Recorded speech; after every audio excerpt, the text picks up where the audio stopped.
Good evening and welcome to Tucker Carlson Tonight. Over the weekend, Americans gathered around the country in churches and synagogues to pray for the 11 innocent people who were murdered in Pittsburgh on Saturday.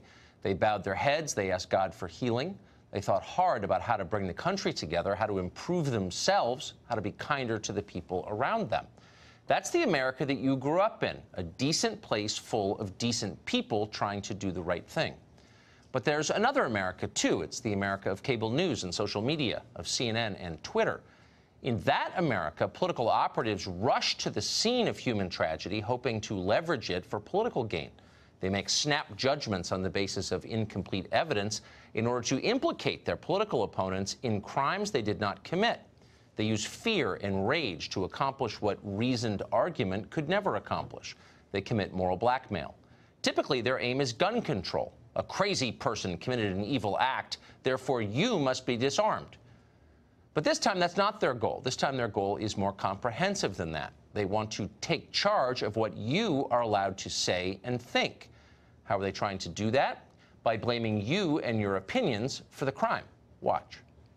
This man the flames of his hatred were fanned by a president who kept talking about this caravan of refugees as if they were terrorists or as if they were coming to commit atrocious crimes in our country, which they're not. So did you catch the message there? It wasn't subtle. The murderer was angry about illegal immigration. If you oppose illegal immigration, you are very much like the murderer. Even if you've never killed anyone, your views have inspired others to kill. You are implicated in this atrocity. You are a monster, just like the lunatic in Pittsburgh. You must change your beliefs, otherwise you will be punished. This is how free speech dies, and free thought along with it. The range of acceptable opinion narrows until it mimics a CNN script. Before long, everyone is nodding piously along in unison. There is no disagreement. There is only conformity, obedient serfs chirping the party line. That's the goal. After a century of defending free speech, the left is now its enemy. Just last week, the Southern Poverty Law Center issued a list of demands for tech companies. Anyone who disagrees with the SPLC, they explained, must be prevented from operating a website or raising money online or organizing events or publicly expressing their opinions. That's an order, says the SPLC. Well, it goes without saying that the Southern Poverty Law Center has no moral standing to make any of those demands. None of the people making demands do. And yet, as always, the least virtuous are invariably the most self-righteous. Watch former DNC Chairman Howard Dean explain that American politics is no longer really about politics, which is to say about competing ideas of what might work and what doesn't work. Instead, politics is a spiritual battle between light and dark, between God and Satan himself. Watch. Has now become a struggle about good versus evil, and the President of the United States is evil. Evil. Now, that is not the language of American civic life. It never has been. That is the language of holy war. Evil. Well, evil people can't be reasoned with. They shouldn't be listened to. They must be crushed and destroyed. Did Howard Dean really mean that? Well, we're going to assume, for the sake of this country, that he did not mean that, and none of the other people talking like Howard Dean right now mean it either. We're hoping all of them have lost their senses temporarily, and at some point they're going to wake up feeling chastened and ashamed and ready to rejoin the adult conversation in progress. That's our hope. Either way, we do not plan to stop talking, no matter what they say, no matter what they demand. Every American has an absolute right to express his views, regardless of what Twitter thinks. It's our birthright. It's the most important freedom we have. We're not giving it up on this show. On our set, you are always free to say what you believe, even if we disagree with you. Free expression does not cause extremism. It solves extremism. Victor Davis Hanson is a senior fellow at the Hoover Institution, and he joins us tonight. Professor Hanson, I wanted to talk to you first tonight because I think you have perspective that is lacking in this conversation. Are we overstating it? Do you think that speech is at stake in our current debate? No, I think it is in a way. I think all of us, though, want a safe space, if I could use that left-wing term, where we don't want to turn the television for NBA, NFL, or Grammys, or Tonys, or White House course and be lectured at. And we don't want to spend Thanksgiving as if it's 1861. So we want we want it to tone down, but we don't know what the rules are, Tucker, because we sort of established that James Hodgkinson, to take one example, did not shoot Steve Scalise because of what Biden and Maxine Waters or Madonna said on Inauguration Day. He was just nuts, and that might have, he had other, criteria, but it wasn't just what the opponents of Donald Trump or the conservatives said. Okay, we accept that. And then all of a sudden, with these latest two incidents with the pipe bomber, Mr. Sayak, and with the synagogue shootings, we're told that it's somehow Donald Trump, but it's not. We don't know anything about the cause and effect. We don't know whether he was too pro-Israel and therefore he brought people out of the woodwork that are angry with him, or that he was too anti-Israel and he empowered the alt-right. They can't even get it straight. So we don't get, the American people think, well, wait a minute, I don't like hate speech or tough speech, but I don't know what the rules are. They're not. It's not symmetrical. It looks like it's a left-wing electronic, reign of terror. These self-appointed Facebook Robespierre in a nanosecond can guillotine you. And people don't like that. So we're saying, what are the rules of speech? And from what you and I and others have seen of Facebook and Twitter and YouTube, the masters of the universe in Silicon lack either the intellect or the morality to tell us what is permissible speech. So we don't know who to turn to, this confusion. So maybe we just go back to the Sermon on the Mount and say to ourselves, let's treat people the way we would like to treat them. I would tell that to Hillary Clinton. Maybe when Mitt Romney lost in 2012, he didn't say, I'm not going to be civil until the next election. Or when George Bush quite graciously accepted that he was out of office in 2009, he didn't go around the country, as Obama is now, calling the President of the United States an inveterate liar. So I think it's asymmetrical, and people understand that until the adjudicators know. They can't adjudicate us because they don't have the moral high ground. Well, they definitely don't have the moral authority to decide who speaks.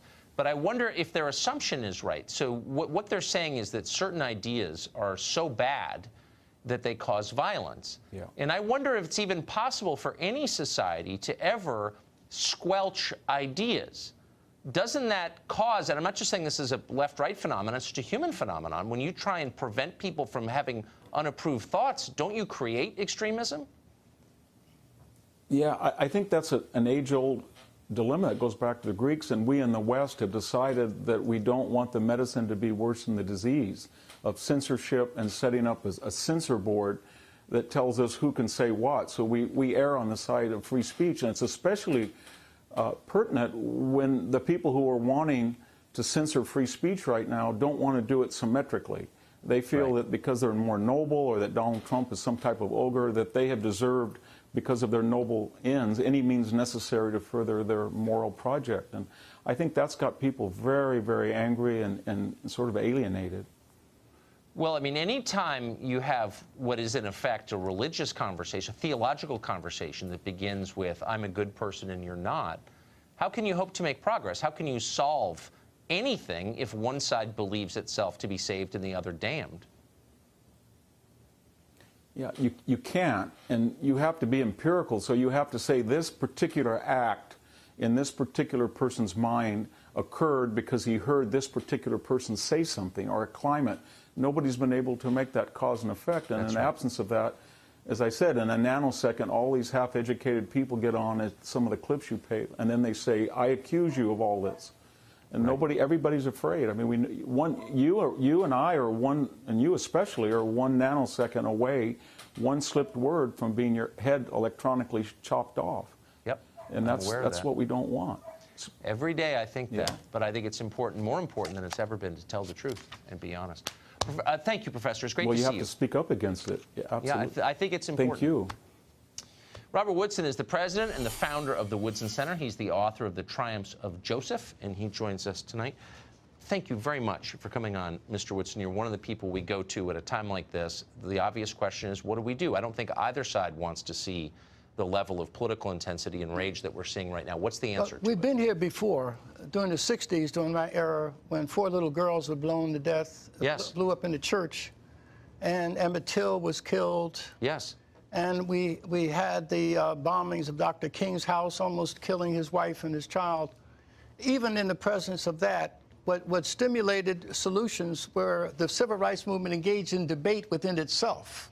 The movement, there was a lot of debate as to what is the way forward, and it caused a fracturing in that movement, but the fracturing caused SNCC and other organizations, but each one developed an agenda to change it. We did not demonize a political party. We didn't look for villains and victims. We came together around solutions, and that is what but it was backed by a spirited debate. Debate is missing now.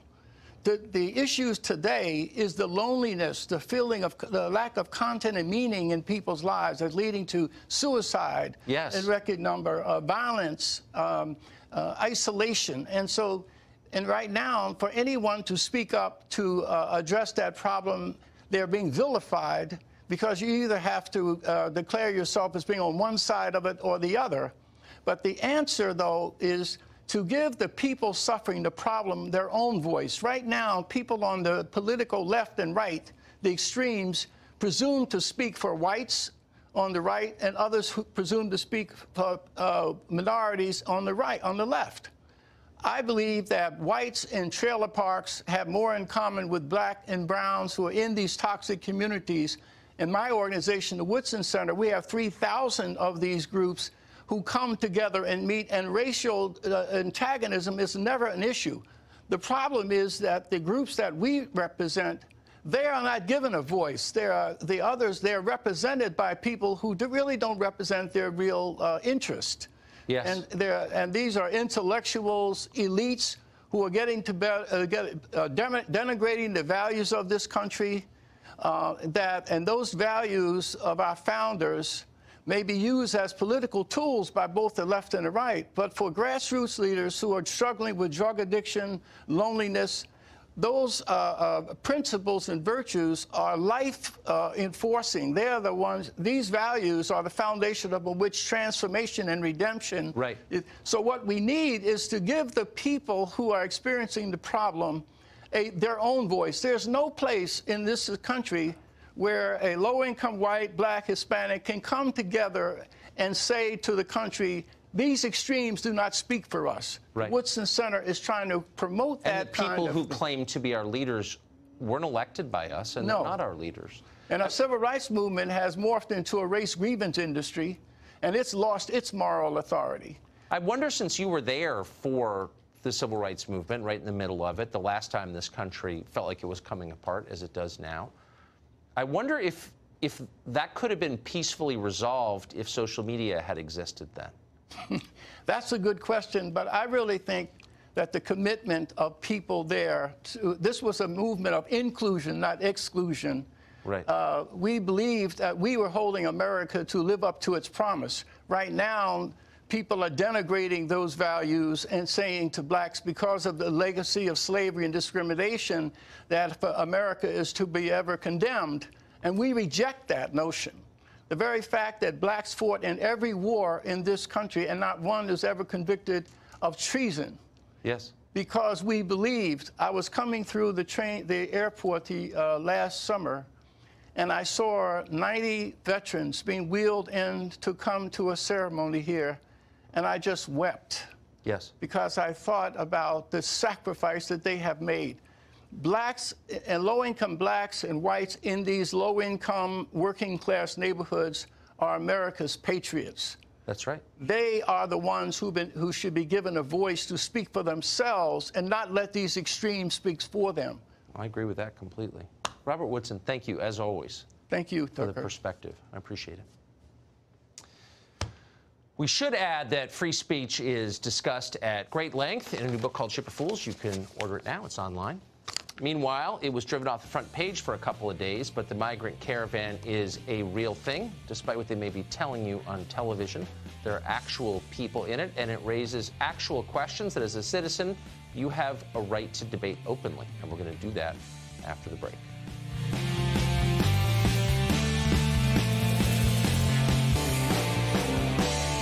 This caravan is not, they're wasting their time.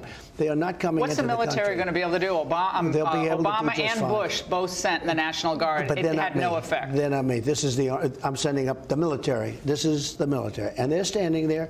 And one thing that will happen. No lethal force. When they're captured, we don't let them out. What has been happening, and we're not as of pretty recently, we're not letting them out. What happens is they would catch and release. We're catching. We're not releasing. So if they want to come over, but we're not even doing that. We're not letting them into this country. That was the President of the United States, of course, speaking to Laura Ingraham. The full interview airs tonight at 10 Eastern on her show. Well, the original purpose of soldiers in this country was to protect America's borders. Washington has forgotten that completely, but they're being reminded. In response to the migrant caravan still making its way through Mexico, the president has ordered the deployment of more than 5,000 U.S. troops to assist the Border Patrol. This is deeply offensive to some people for some reason. David Tafuri is an attorney and former Obama campaign advisor. He joins us tonight. David, thanks a lot for coming on. So here's what I find sincerely confusing, and in the spirit of trying to bridge the gap and continue civil discourse, I'll just put it as honestly as I can. Why is it offensive for a country to try and maintain territorial integrity, to defend its borders? We should maintain territorial integrity. We don't have to let anyone into our border who doesn't comply with the law, but it's also hyperbole to call this an invasion. This is not an invasion.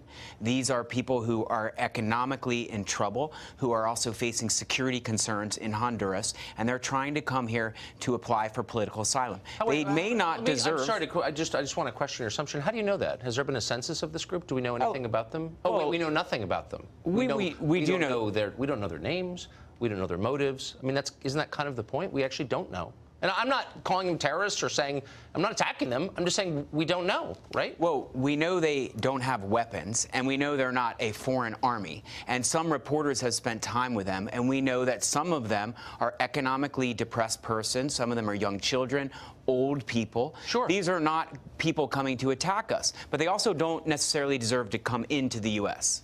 So let's say you had, and I know we're very concerned about foreign entities affecting our life in this country. We're very concerned about Russia, right? What if you had 22 million foreign nationals living using fake documents within your own borders?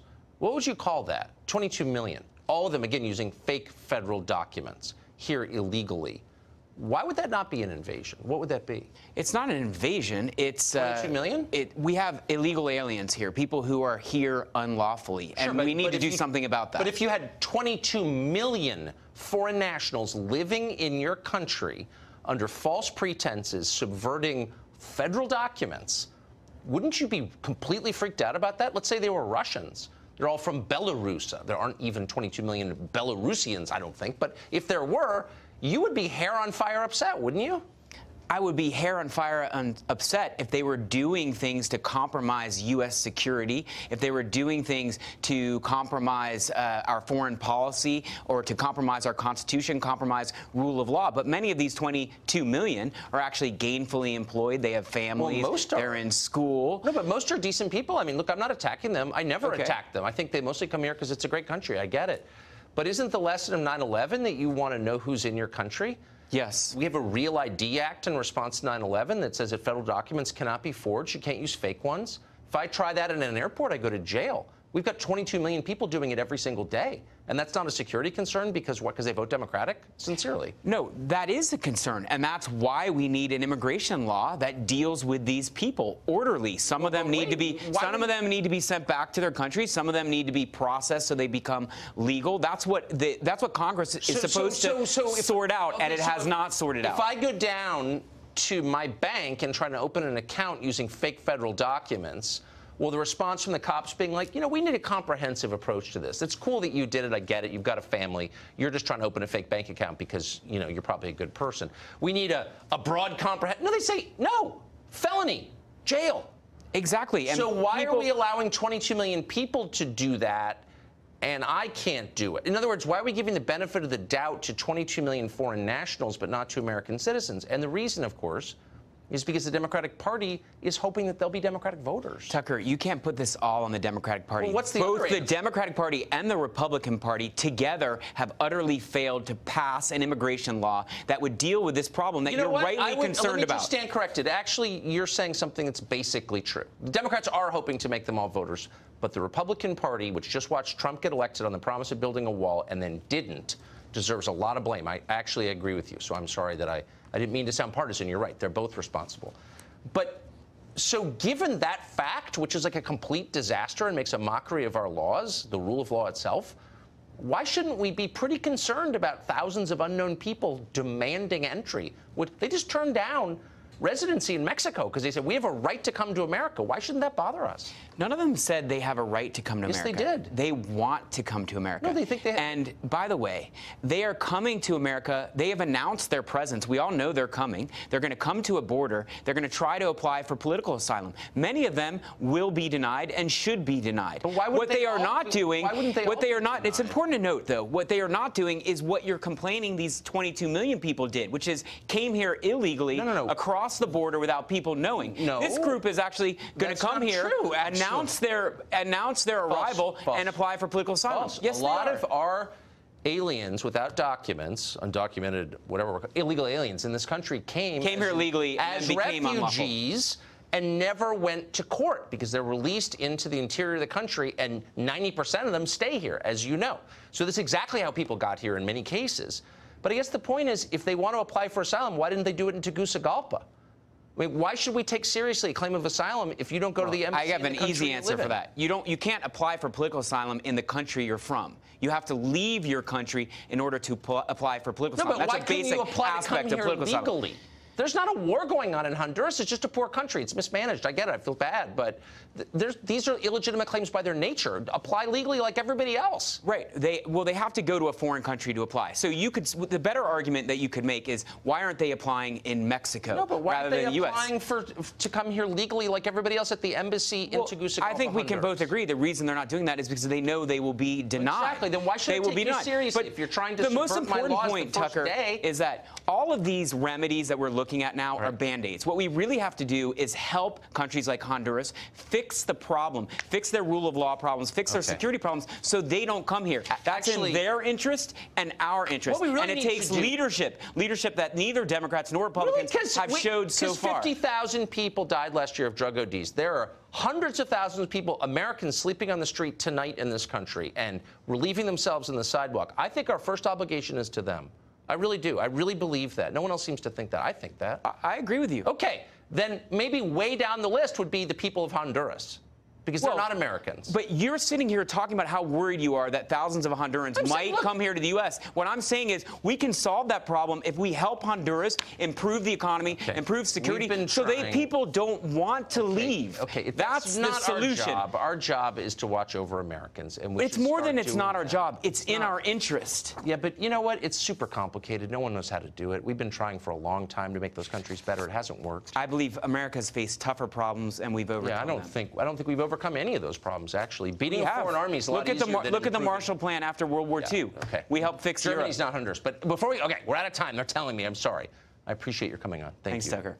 Midterm elections a week from now. Every day brings huge changes to the campaign landscape. Where are we as of tonight? We have a snapshot, the most recent polling numbers for you when we come back.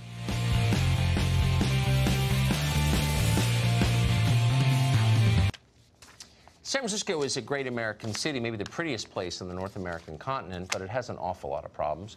Housing is ruinously expensive. Needles litter the streets. The whole town increasingly smells like human waste. Go there if you don't believe it. City officials aren't interested in fixing these problems, though. They have a much bigger priority, helping foreign nationals, non-citizens, including illegal aliens, vote in elections. The city, believe it or not, spent $310,000 this year trying to sign up non-citizens to vote. Officially, this was just for the school board election, though obviously it won't stop there. After months of trying this, the campaign has managed to drum up a total of, brace yourself, 49 votes. In case you can't do the math in your head, that's $6,326 per vote. The tragedy, of course, is this is money that could have gone, should have gone, to clean up the streets, fight drug addiction, or do literally anything to help the many Americans suffering literally on the streets of San Francisco. But of course, helping Americans is exactly why San Francisco would not do that, because they don't care. A week from the election, both parties doing everything they can to turn out every vote possible. Races across the country going down to the wire. Where are we in the midterm elections? For that question, we go to Independent Women's Voice senior fellow Lisa Booth. So, Hi, Tucker. Lisa, without pinning you down in a way that's going to embarrass you on YouTube 8 days from now, where do you think we are? I think I do a good enough job on my own for that. I do, too. Well, look, I think with the House, remember we had gone from there's going to be this massive big blue wave to now people don't know if there's going to be a wave. Yeah. It's too close to call. You have Tom Bevan of Real Clear Politics saying that recently that the House is a toss-up right now, too close to call. So I think that's good for Republicans. But when you look at the numbers, look, Democrats just need to pick up 23 seats in the House to take it back. There are 24 districts that are currently in Republicans' hands that Hillary Clinton won in 2016, and there are enough seats that either lean Democrat or likely Democrat or toss-up races for Democrats to get to that number of 23. So the path is certainly possible. It is plausible for Democrats to take back the House. But I think the fact right now that it is not a foregone conclusion bodes well for Republicans. Structurally, it's tough, as we said from the beginning. There's been an awful lot of retirements, most of them Republican. It's hard. The Right. Senate, where's that as of tonight? Well, I think the Senate, look, right now it looks like Republicans are certainly going to keep the Senate. I think they might even pick up seats. You look at North Dakota, Kevin Cramer has just taken the lead and ran with it. He's been up by double digits in that race against Heidi Heitkamp, so North Dakota is probably definitely going to go Republican. I also think Missouri and Indiana look like potential pickup opportunities for Republicans. You want to talk about the Kavanaugh effect? That is real in the state of Missouri. Josh Hawley, his first campaign ad that he ran was about the Supreme Court. He ran another ad after the confirmation hearings about the circus and attacking Claire McCaskill for her vote being against the president as well.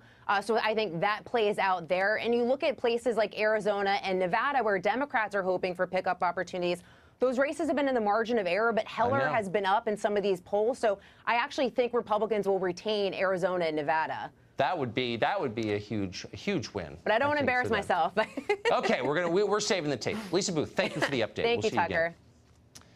Well, thanks to the tech industry, children today, your children probably, are being exposed to tablets and smartphones before they're even potty trained. Is it good for them? Well, the people who make the technology know it's terrible for them. And that's why they protect their own children from the products they make. We've got details on that next.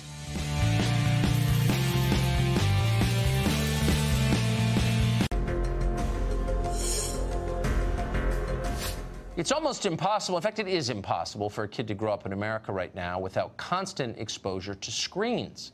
Not only are children addicted to smartphones, but the schools, public schools especially, are filled with laptops, tablets, and online homework. Why? Because Silicon Valley pushed that on our schools. They're profiting from it. You know what they don't want?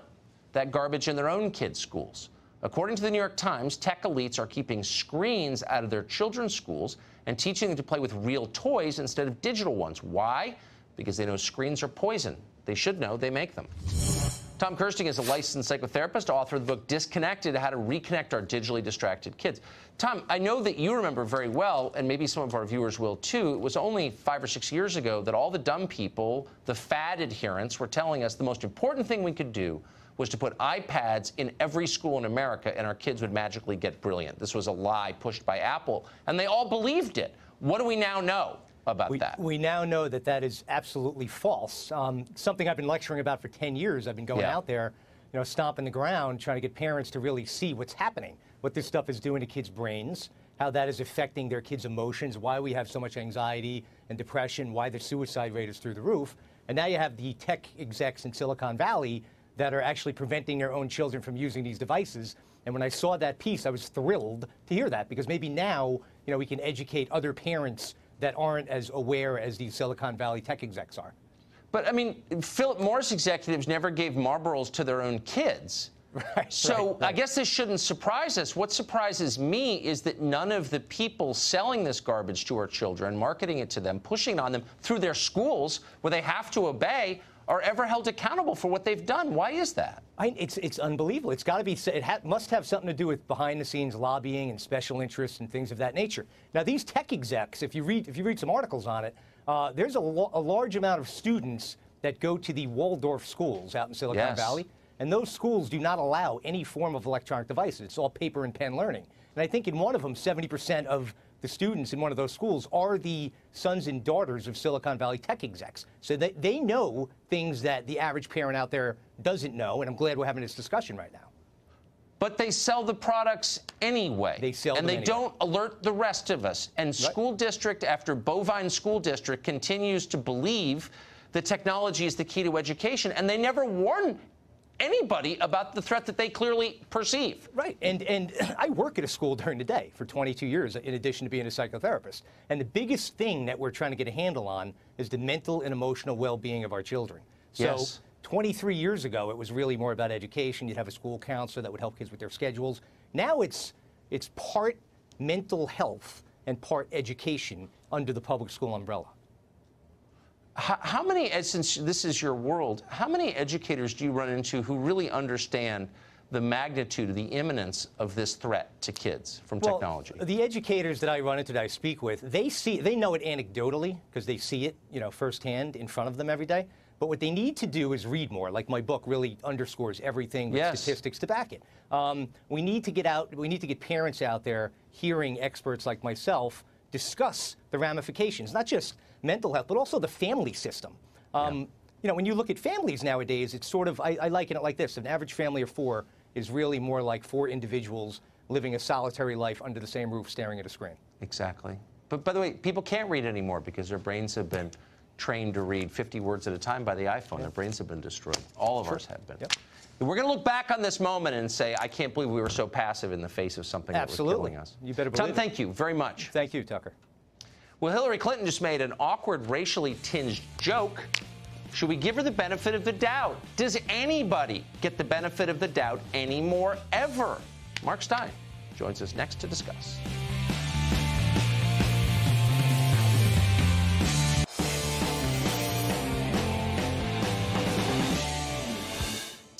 We've got some new video for you. This is Hillary Clinton sitting with one of the least impressive people in American media, Kara Swisher, at a Q&A in New York last Friday.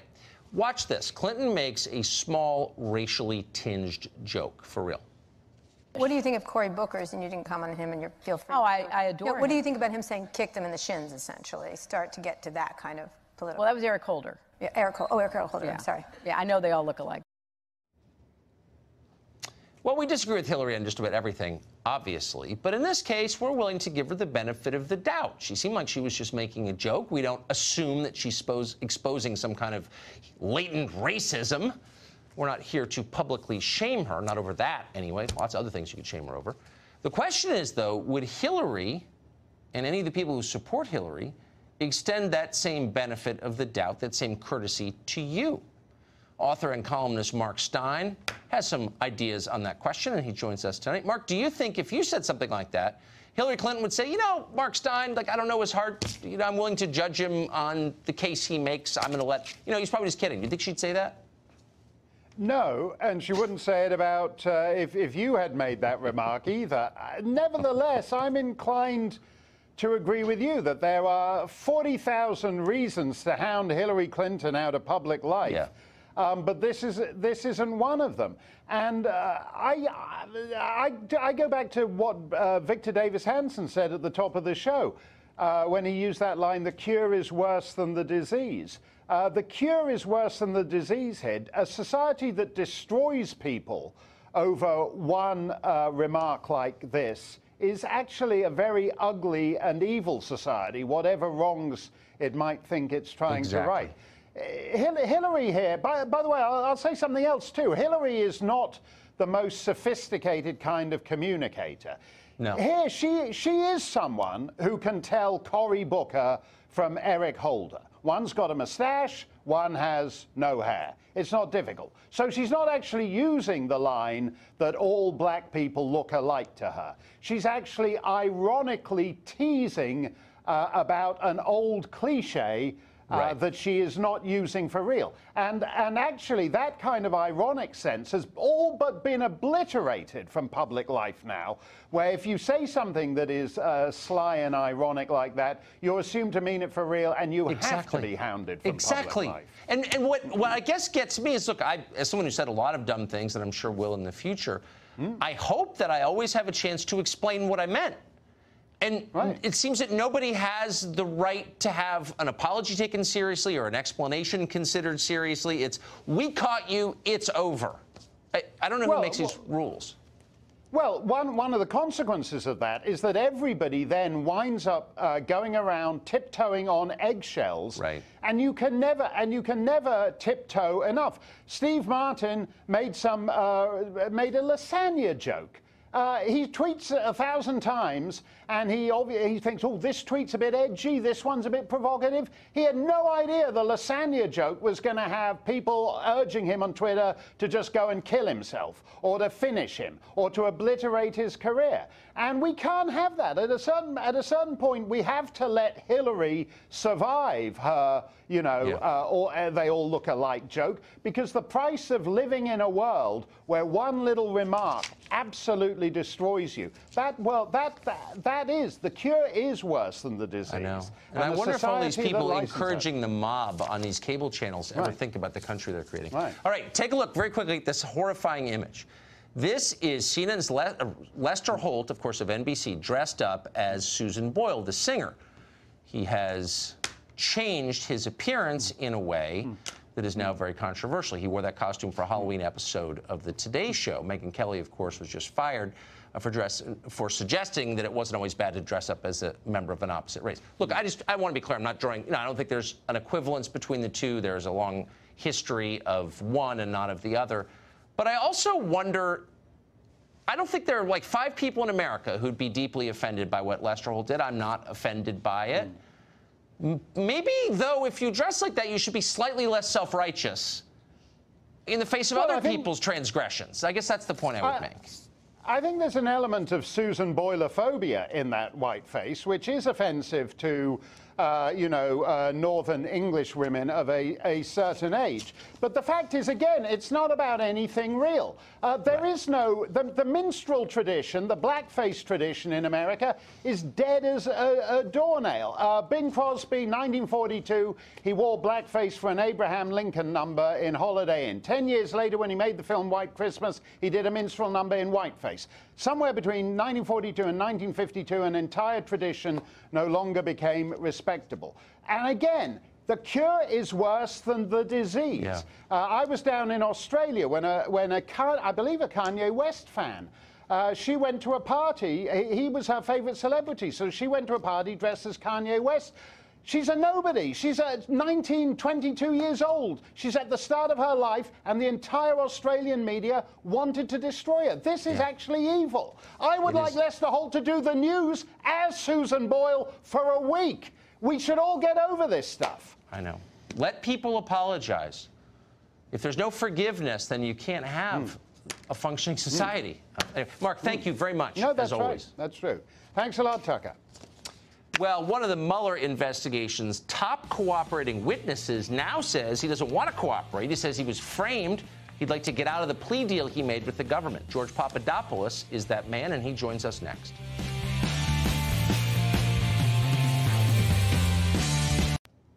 Former Trump campaign foreign policy advisor George Papadopoulos has already pled guilty to a criminal offense. Now he says he may seek to undo a deal he made to cooperate with the Mueller investigation. Papadopoulos says now that he was, quote, framed and the victim of serious misconduct by government investigators. George Papadopoulos joins us tonight. George, thank you very much for coming on. Thanks and I should just note at the outset that despite having your life turned upside down, there's no evidence to this day that you spied for Russia. And so I feel for you in that way. But to get specific here, this saga began for you and you met with this guy, Professor Mifsud, if I'm even pronouncing his name correctly. It seems like we should hear from him. Where is he today, this man? Thanks a lot for hosting me, Tucker. So this is a very important person in this entire investigation. Professor Joseph Mifsud, the man that everyone is looking at in this picture, is allegedly a Russian agent who had information that the Russians possessed Hillary Clinton's emails, which he then passed along to me. Now, new information has come out recently from this man's lawyer, and what his lawyer is telling the world is that this person, Joseph Mifsud, was not working at the behest of Russia when he was encountering and interacting with George Papadopoulos and the Trump campaign. He was under the guidance of the FBI. Now, this information, if it's true, and there's no reason to believe that his lawyer is slandering his client and going against the interests of his own client, if it is indeed true, This information alone upends this entire investigation in my eyes, and the narrative of any Russia conspiracy, Russia collusion. Well, that's for sure. And I wish we had an hour to talk. We don't. We have about 45 seconds. Where is this guy? Why isn't he on Capitol Hill explaining himself? I'm going with, first of all, I did not receive certain exculpatory evidence that if I had that information beforehand, I probably would not have pled guilty. But that's an entire other issue that we can talk about probably at a future time. This person is hiding somewhere in Europe, apparently, according to his lawyer. He's being represented by a top law firm in London that's dealing with his negotiations with the special counsel. And apparently, he's going to be coming out public once this investigation's over. So when I say I was framed, having wrecked our political system, he'll emerge. George, and your life, by the way. I hope you'll come back. It was great to talk to you tonight. That's all tantalizing, and I hope we get to the bottom of it soon. Thank you. Absolutely. We're out of Thank you time. very much. That was a packed hour. We'll be back tomorrow, 8 p.m. The show that's a sworn enemy of lying, pomposity, smugness, and especially groupthink, all ubiquitous and bad. Sean Hannity, right now.